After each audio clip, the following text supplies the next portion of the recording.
Hello friends, எல்லோரும் எப்படி இருக்கீங்க? ஹோப் எல்லோரும் நல்லா இருப்பீங்கன்னு நினைக்கிறேன். இன்றைக்கி 60 days of Christmas weight loss சேலஞ்சில் டே 33யோட டயட் மீல் பிளான் என்ன அப்படிங்கிறதும், இன்றைக்கி இந்த டே எனக்கு எப்படி போச்சு அப்படிங்கிற ஒரு ஒன் டே விலாகும் தான் நான் ஷேர் பண்ணிக்க போகிறேன். மார்னிங் நான் போஸ்ட் பண்ண ஷார்ட் வீடியோ பார்த்தவங்களுக்கு தெரிஞ்சிருக்கும். என்னோட இன்னைக்குள்ள இந்த டயட் டே வந்து ஒரு 1 மீல் இன் டே மாதிரி தான் இருந்துச்சு. அதுக்கு ரீசன் என்ன அப்படின்னா, இன்றைக்கி சண்டே. ஸோ மார்னிங் சர்ச்சுக்கெல்லாம் போயிட்டு வந்துட்டு பிரியாணி குக் பண்ணலாம் அப்படின்னு பிளான் பண்ணோம். ஸோ பிரியாணி சமைக்கிறதுனால இன்றைக்கி மார்னிங் வந்து பிரேக்ஃபாஸ்ட்டை ஸ்கிப் பண்ணிவிட்டு ஸ்ட்ரைட்டாக வந்து லஞ்ச் போயிடலாம். ஸோ ஒரு நாள் அந்த ஒரு ஃபுட்டை மட்டும் சாப்பிட்டு கம்ப்ளீட் பண்ணிடலாம் அந்த டேவை அப்படின்னு நினச்சேன். காமனாக நான் டயட் இருக்கும்போது பிரியாணி அன்னைக்கு சாப்பிட்றேன் அப்படின்னா நான் அப்படி தான் எடுத்துப்பேன். அன்னைக்கு அந்த பிரியாணி மட்டும்தான் சாப்பிடுவேன், வேறு எதுவுமே சாப்பிட மாட்டேன். அப்படி எனக்கு பசிக்குது அப்படின்னா ஏதாச்சும் ஒரு வாட்டர் கண்டென்ட் உள்ள ஃப்ரூட்ஸ் எடுத்துப்பேன். பட் இப்போ எனக்கு டயட் இருந்து பழகிட்டு அப்படிங்கிறதுனால எனக்கு மற்ற டைம் பசி எதுவும் பெருசாக வரல. இன்றைக்கி மார்னிங் நான் மட்டும்தான் சர்ச் போயிருந்தேன். சர்ச் போயிட்டு வரும்போதே குழந்தைய ஹஸ்பண்ட் வந்து ஃப்ரெஷ்அப் எல்லாம் பண்ணி ரெடி பண்ணி விட்டுருந்தாரு. ஸோ எனக்கு அந்த வேலை கொஞ்சம் கம்மியாச்சு. ஸோ நான் வந்ததுமே கிச்சன் போய் குக்கிங் வேலையை வந்து ஆரம்பிச்சிட்டேன். நான் குக்கிங் வந்து ஸ்டார்ட் பண்ணும்போது 7 o'clock ஆயிடுச்சு. ஸோ தட் நான் வந்து பாயசமும் பண்ண போகிறேன் பிரியாணி கூட. அது எப்படியும் 2 பண்ணி முடிக்கும்போது ரொம்ப லேட் ஆயிரும். மத்தியானம் எல்லாருக்கும் சாப்பிடவும் கொடுக்கணுமே அப்படிங்கிறதுனால ரொம்ப டெடிக்கேட்டடாக வீடியோ எடுக்கலை, ஜஸ்ட் கிளிப்பிங்ஸ் மட்டும் ஆட் பண்ணியிருக்கேன். அண்ட் ஒரு பக்கம் வந்து பாயாசம் பண்ணுறதுக்கு சர்க்கரை வந்து காயிறதுக்கு போட்டாச்சு ஸ்டவ்வில். அண்ட் இன்னொரு பக்கம் ரைத்தா வந்து ரெடி பண்ணி வச்சுருக்கேன். இது வந்து சிக்கன் ஃப்ரை பண்ணுறதுக்கு மசாலா எல்லாம் போட்டு மேரினேட் பண்ணிகிட்ருக்கேன். இதை வந்து ஒரு 1 hour ஊற வச்சுட்டு ஃப்ரை பண்ணுவேன். இது வந்து மேரினேட் ஆகிட்டு இருக்கிற டைமில் இன்னொரு பக்கம் பார்த்திங்கன்னா நம்ம சர்க்கரை காயறதுக்கு போட்டோம்ல, அது ரெடி ஆயிடுச்சு. அதை ஒரு பக்கமாக வச்சுட்டு ஜவ்வரிசியும் வேக வச்சு தனியாக எடுத்து வச்சுட்டேன்.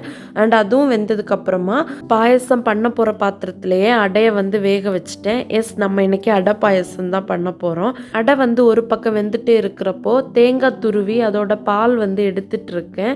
இதுக்கு வந்து தேங்காய் பால் வந்து ஆட் பண்ணோன்னா நல்ல டேஸ்ட்டாக இருக்கும். அண்ட் அதை ரெடி பண்ணிகிட்டு இருக்கிறப்போ அடையும் வந்து வெந்துருச்சு. அதுக்கு கூடவே நம்ம வேக வச்ச ஜவ்வரிசி அண்ட் கூடவே நம்ம காய்ச்சி வச்சுருந்த அந்த நாட்டு சர்க்கரை இருக்கும்ல, அதுவுமே விட்டுட்டு நல்லா வந்து மிக்ஸ் பண்ணிக்கலாம். அண்ட் அதை மிக்ஸ் பண்ணிவிட்டு ஃப்ளேவருக்காக அண்ட் கொஞ்சம் வாசனைக்காகவும் நம்ம வந்து கொஞ்சம் ஏலக்காய் நல்லா இடித்து போட போகிறோம். அண்ட் அதுக்கப்புறமா தேங்காய் பால் ஃபைனலி விட்டு நல்லா மிக்ஸ் பண்ணி நல்லா கொதிக்க வச்சு காய வச்சு எடுத்தோம் அப்படின்னா சூப்பரான பாயசம் வந்து ரெடி ஆகும். பாயசத்தில் எல்லா இன்க்ரீடியன்ஸும் ஆட் பண்ணிவிட்டு அது ஒரு பக்கமாக ரெடி ஆகிட்டே இருக்கிறப்போ இன்னொரு பக்கம் பிரியாணிக்கு தேவையான வெங்காயம், பச்சை மிளகு அண்ட் இஞ்சி பூண்டு பேஸ்ட்டு இதெல்லாம் வந்து நல்லா கட் பண்ணி இஞ்சி பூண்டு பேஸ்ட்டையும் அரைச்சி வச்சுட்டு பிரியாணி பண்ணுறதுக்கு ரெடி ஆகலாம் அப்படின்னு எலக்ட்ரிக் குக்கரில் தான் இன்றைக்கி நான் பண்ண போகிறேன். ஸோ அதுக்காக குக்கரில் வந்து 1 டேபிள் ஸ்பூன் நெய்யும் அண்டு 3 ஸ்பூன் ஆயிலும் ஆட் பண்ணி அது கூடவே நம்ம கட் பண்ணி வச்ச வெங்காயம் அண்ட் பச்சை மிளகா போட்டு நல்லா வந்து வதக்கிக்கலாம். இது நல்லா வந்து பொன்னிறம் ஆகிறது வரைக்கும் நம்ம வதக்கிக்கலாம். வெங்காயம் வந்து ஒரு 1/4 பாகம் வதங்கினதும் இந்த ஹோல் ஸ்பைசஸ் இருக்கும்ல, அதையுமே நம்ம ஆட் பண்ணி நல்லா வதக்கிக்கலாம். நான் நார்மலி இதை வந்து நல்லா கிரைண்ட் பண்ணி தான் ஆட் பண்ணுவேன். ஆனால் வந்து இன்றைக்கி வந்து கிரைண்ட் பண்ணலான்னா ஆல்ரெடி நான் மிக்ஸி ஜாரில் இஞ்சி பூண்டு பேஸ்ட் அரைச்சி வச்சுருக்கேன். ஸோ அதில் போட்டு இனி கிரைண்ட் பண்ண முடியாது, ட்ரையாக தான் அரைக்கணும்.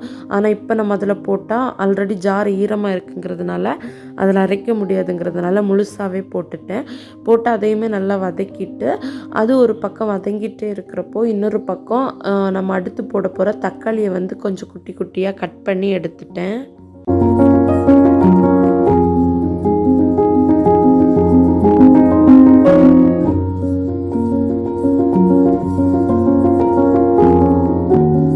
இந்த பக்கம் வெங்காயம், பச்சை மிளகு எல்லாமே நல்லா வதங்கிருச்சு. அது கூட நம்ம கட் பண்ண தக்காளி ஆட் பண்ணிவிட்டு கொஞ்சம் நல்லா வதக்கிக்கலாம். தக்காளி வந்து நல்லா குழஞ்சி வதங்கணும். ஆனால் இது கூட இன்னும் கொஞ்சம் இன்க்ரீடியன்ஸ் வந்து ஆட் பண்ண போகிறோம்.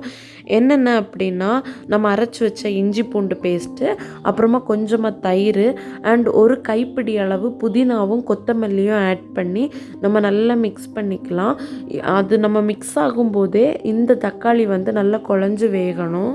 புதினாவும் கொத்தமல்லியும் ஆட் பண்ண கிளிப்பிங்ஸ் வந்து நான் வந்து எடுக்கலை, மறந்துட்டேன்.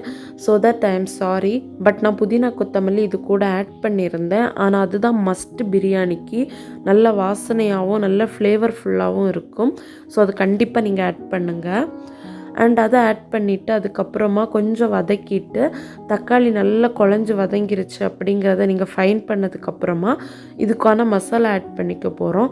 மசாலாவுக்கு வந்து மஞ்சள் தூள், மிளகுத்தூள், மல்லித்தூள், அப்புறமா கொஞ்சமாக சிக்கன் மசாலா அண்ட் கொஞ்சம் நிறைய பிரியாணி மசாலா நான் ஆட் பண்ணியிருக்கேன். உங்களுக்கு என்ன மசாலா ஆட் பண்ணணுமோ ஆட் பண்ணிக்கோங்க. அதையும் ஆட் பண்ணி நம்ம நல்லா வதக்கி விட்டுக்கலாம். மசாலாவோட பச்சை வாசனையெல்லாம் போகிறது வரைக்கும் வதக்கிட்டு நான் கொஞ்சம் க்ளோஸ் பண்ணி வைக்க போகிறேன். அண்ட் ஒரு 2 to 3 மினிட்ஸ்க்கு அப்புறமா ஓப்பன் பண்ணிவிட்டு மெயின் இன்க்ரீடியண்டான நம்ம சிக்கனை எல்லாம் தூக்கி இதுக்குள்ளாடி போட போகிறோம்.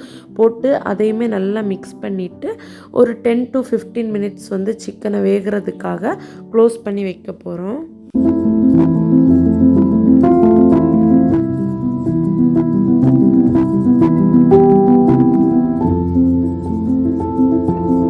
ஒரு பக்கம் சிக்கன் வெந்துட்டு இருக்கிறப்போ இன்னொரு பக்கம் வந்து நம்ம மேரினேட் பண்ணி வச்சுருந்த சிக்கனை வந்து ஃப்ரை பண்ணி எடுத்துருவோம். நான் வந்து இது மேரினேட் பண்ணுறதுக்கு என்னென்ன மசாலா வந்து ஆட் பண்ணேன் அப்படிங்கிறத உங்கள் கூட ஷேர் பண்ணலை. இதில் வந்து மிளகுத்தூள், மஞ்சள் தூள், இஞ்சி பூண்டு பேஸ்ட்டு, கொஞ்சமாக தயிர், அப்புறமா சிக்கன் 65 மசாலா, கொஞ்சமாக இதுக்கு எவ்வளோ சால்ட் வேணுமோ அவ்வளோ சால்ட்டு, இவ்வளோ ஆட் பண்ணி நல்லா மிக்ஸ் பண்ணிவிட்டு மேரினேட் பண்ணிட்டேன்.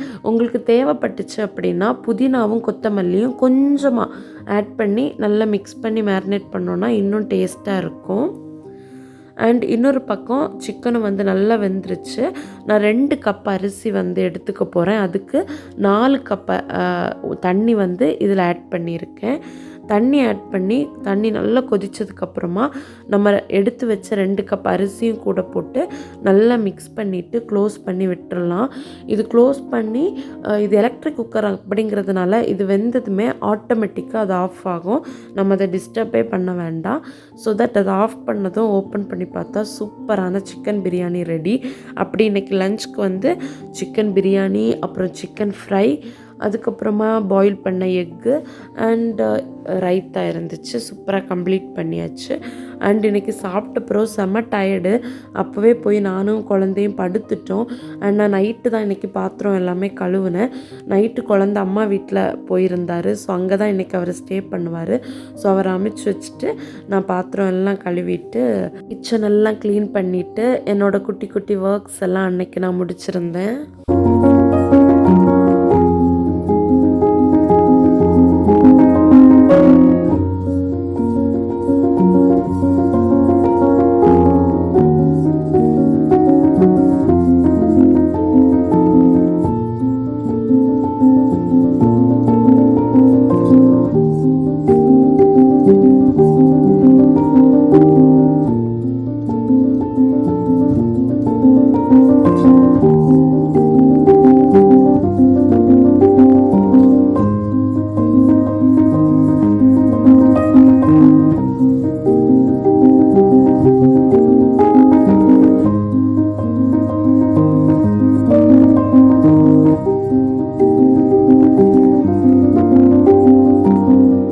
இன்றைக்கி நாங்கள் வெளியில் எதுவுமே போகலை. நைட்டு டின்னருக்கு வந்து ஹஸ்பண்ட் வந்து பிரியாணியே போதும்னு சொல்லிட்டாரு. ஸோ அவருக்கு அதை நான் கொடுத்து முடிச்சாச்சு. எனக்கு நான் வந்து மத்தியானம் சாப்பிட்டதோட போதும் அப்படின்னு வேறு எதுவுமே சாப்பிட்டுக்கல. மற்ற நேரம் எனக்கு பெருசாக பசிக்கவும் இல்லை. தண்ணி மட்டும் குடித்து இந்த டேவை வந்து நான் சூப்பராக கம்ப்ளீட் பண்ணியிருந்தேன்.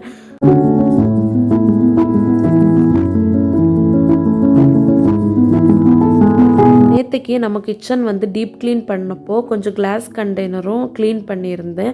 அது க்ளீன் பண்ணிவிட்டு ட்ரை பண்ணுறதுக்காக வச்சுருந்தேன். இன்றைக்கி நல்ல ட்ரை ஆயிடுச்சு. ஸோ எக்ஸஸாக நம்மக்கிட்ட இருந்த திங்ஸை இதில் ஃபில் பண்ணி வைப்போம் அப்படின்னு ஃபில் பண்ணி வச்சுட்ருக்கேன்.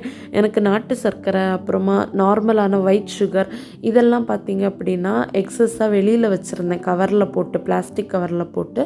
ஸோ அதெல்லாம் இந்த கண்டெய்னருக்கு வந்து மாற்றிட்டு இருந்தேன். மாற்றி வச்சிட்டோம் அப்படின்னு நம்ம தேவைக்கு எடுத்துக்கலாம். அண்ட் அண்ட் இது காலியாக ரீஃபில் பண்ணிகிட்டே இருக்கலாம். இங்கே நாட்டு சர்க்கரை வந்து நான் குழந்தைக்கு பால் காய்ச்சி கொடுக்கறதுக்கு யூஸ் பண்ணிகிட்ருக்கேன். ஒயிட் சுகர் வந்து யாராச்சும் வீட்டுக்கு வந்தால் டீ போட்டு கொடுக்கறதுக்கு இதுக்கெல்லாம் நான் யூஸ் பண்ணிகிட்ருக்கேன். நான் வந்து சுகர் எடுத்துக்கிறது இல்லை, அதனால் எனக்கு அது தேவைப்படாது.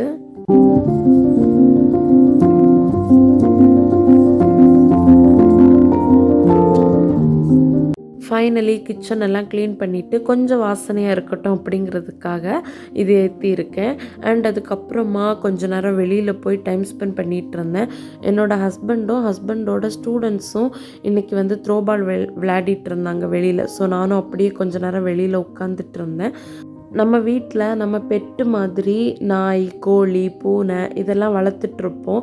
எல்லாமே எங்கள் வீட்டில் இருக்குது. நாய், கோழி, பூனை, ஆடு இப்படி எல்லாமே இருக்குது. ஸோ இதெல்லாம் வந்து நம்ம வீட்டை விட்டுட்டு 1 வருஷம் 6 மாதம்னு என்ன தான் வெளியில் போயிருந்தாலும் 6-7 மாதம் கழித்து நம்ம வீட்டுக்கு வரும்போது நம்மளை மறக்கவே மறக்காது. நம்ம பின்னாலேயே வந்துடும். அவ்வளோ பாசம் எல்லாத்துக்கும். இத்தனைக்கும் நான் அதுக்கு ஒரு நாள் கூட சாப்பாடு வச்சதில்லை. என்னோடய மதரின்லா தான் அதை இருக்காங்க. ஆனாலும் என் பின்னாடியே வந்து சுற்றி சுற்றி நின்றுச்சு. ஒரு சிஸ்டர் கூட எனக்கு கமெண்ட் பாக்ஸில் கேட்டிருந்தாங்க, குழந்தைக்கு சாப்பாடு கொடுத்துட்டு அந்த சாப்பாடை குழந்தை மிச்சம் வச்சுன்னா என்ன பண்ணுறீங்க, நீங்கள் டயட் வேறு இருக்கீங்க, நீங்களும் சாப்பிட மாட்டீங்கன்னா என்ன பண்ணுறீங்கன்னு கேட்டிருந்தாங்க. இந்த மாதிரி பெட்ஸ் எங்கள் வீட்டில் நிறைய இருக்குது. நாய், கோழி, ஆடு இதெல்லாம். ஸோ எங்களுக்கு வேஸ்ட் ஆகுது எல்லாம் நாங்கள் அவங்களுக்கு கொடுத்துருவோம்.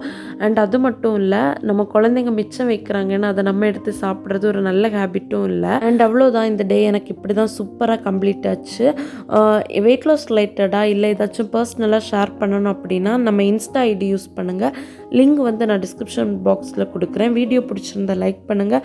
சேனல் பேஜ் போய் பாருங்கள். வீடியோஸ் எல்லாம் பிடிச்சிருக்குன்னா சேனலை சப்ஸ்கிரைப் பண்ணிக்கோங்க. நாளைக்கு இன்னொரு வீடியோட மீட் பண்ணுறேன். டில் தென் டேக் கேர், பை.